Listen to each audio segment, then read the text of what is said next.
Assalamualaikum warahmatullahi wabarakatuh. Perkenalkan, nama saya Esya Nugra Rahayu Kasim, Stambuk S1 S1 2007. Di kesempatan kali ini saya akan menjelaskan materi vektor mengenai dot product untuk memenuhi tugas aljabar linear di semester genap ini. Sebelumnya, teman-teman harus mengetahui apa sih dot product itu.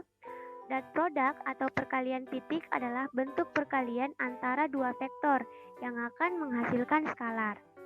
Nah, sebuah vektor memiliki magnitude dan arah. Nah, di sini teman-teman bisa melihatnya, ini adalah magnitude dari vektor dan ini adalah direction atau arah dari vektor. Ketika kita mempunyai dua vektor, kita misalkan A dan B adalah vektor-vektor bukan nol. Perkalian titik atau dot product dari A dan B ditulis A kali B. Nah, dapat kita hitung dengan rumus A kali B sama dengan panjang A dikali panjang B dikalikan dengan kosinus theta. Di sini teman-teman bisa melihat pada vektor saya. Nah, ini adalah vektor dari A dan ini adalah panjang vektor dari B. Kemudian ini adalah sudut kosinus theta. Nah, di mana theta yaitu sudut antara A dan B. Atau kita bisa menghitungnya dengan cara lain dengan rumus yaitu A kali B sama dengan semua komponen X kita kalikan terlebih dahulu. Kemudian kita jumlahkan hasil kali dari semua komponen Y. Nah, teman-teman bisa menyimak gambar yang ada pada proyektor saya. Di sini kita diminta untuk menghitung perkalian titik vektor A dan vektor B. Nah, di sini kita akan menggunakan rumus yang saya jelaskan tadi, yaitu A kali B sama dengan panjang A dikali panjang B dikalikan dengan kosinus theta. Nah, di sini kita bisa melihat panjang dari A yaitu 10, kemudian panjang dari B yaitu 13, dan di sini membentuk kosinus theta 59,5 derajat, di mana nilainya yaitu 0,5075. Jadi ketika kita mengalihkan panjang A dan panjang B kemudian kita kalikan 0,5075, maka kita akan mendapatkan hasilnya yaitu 665,98. Nah, di sini kita bisa bulatkan jadi hasilnya 66. Atau kita menggunakan cara kedua tadi, di mana A kali B sama dengan semua komponen X kita kalikan terlebih dahulu. Kemudian kita jumlahkan hasil perkalian dari semua komponen Y juga. Nah, di sini kita bisa melihat bahwa nilai AX yaitu 6.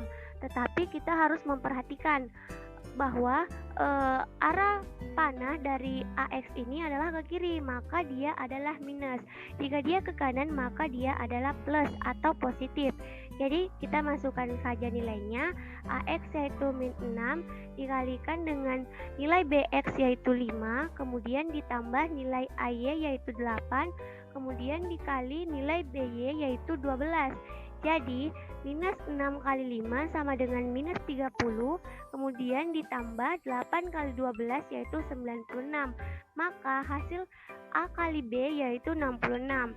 Nah, di sini kita bisa melihat teman-teman bahwa kedua cara tersebut mendapatkan hasil yang sama. Jadi kita bisa menggunakan kedua cara tersebut.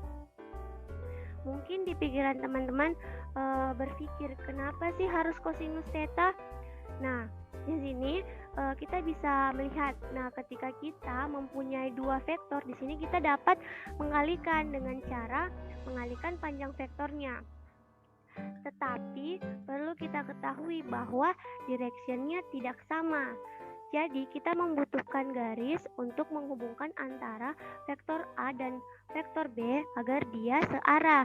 Nah, semisal ini vektor A kita proyeksikan ke vektor B, maka dia akan membentuk sudut ini yaitu kosinus theta. Jadi kita bisa menggunakan kosinus theta. Kemudian right angle. Right angle terjadi ketika kedua vektor tersebut membentuk sudut siku-siku. Nah, apabila terjadi maka nilai dot produknya yaitu 0. Di sini kita bisa melihat bahwa ini adalah vektor A, kemudian ini adalah vektor B. Nah, di sini angle-nya dia membentuk segitiga siku-siku, di mana segitiga siku-siku ini yaitu kosinus 90 derajat. Nah, jadi hasilnya 0. Apapun dan berapapun nilai atau panjang dari A dan panjang dari B ketika dikalikan dengan kosinus 90 derajat, maka hasilnya sama saja, yaitu 0, karena nilai dari 90 derajat adalah 0. Kemudian third dimension or more. Di sini kita bisa melihat gambar yang tertera pada proyektor saya. Di sini kita diminta untuk mencari tetanya. Nah, langsung saja kita menggunakan rumus seperti tadi, yaitu A kali B sama dengan komponen X kita kalikan terlebih dahulu, kemudian kita jumlahkan hasil kali dari komponen Y. Nah, karena di sini ada Z, ada komponen Z, maka kita tambahkan lagi, yaitu AZ dikali dengan BZ. Kemudian kita langsung saja masukkan nilainya, AX yaitu 4, kemudian dikali dengan BX 9, AY yaitu nilainya 8, kemudian dikali dengan BY yaitu 2. Terus dijumlahkan kembali, nilai AZ yaitu 10, kemudian dikalikan dengan nilai BZ yaitu 7. Nah, 4 kali 9 sama dengan 36, kemudian ditambah 8 kali 2 sama dengan 16, kemudian ditambah 10 kali 7 sama dengan 70, sehingga mendapatkan hasil A kali B sama dengan 122. Nah, tetapi kita belum sampai di sini teman-teman. Jadi ini belum selesai karena kita belum mendapatkan nilai dari panjang A dan panjang B.